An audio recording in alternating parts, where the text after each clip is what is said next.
শুভ বিকেল, শুভেচ্ছা সবাইকে।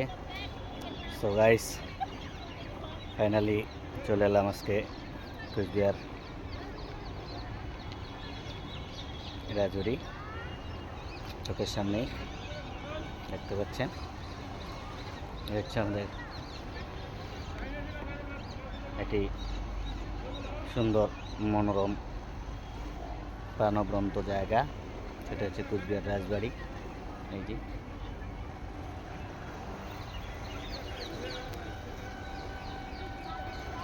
তো গাইস,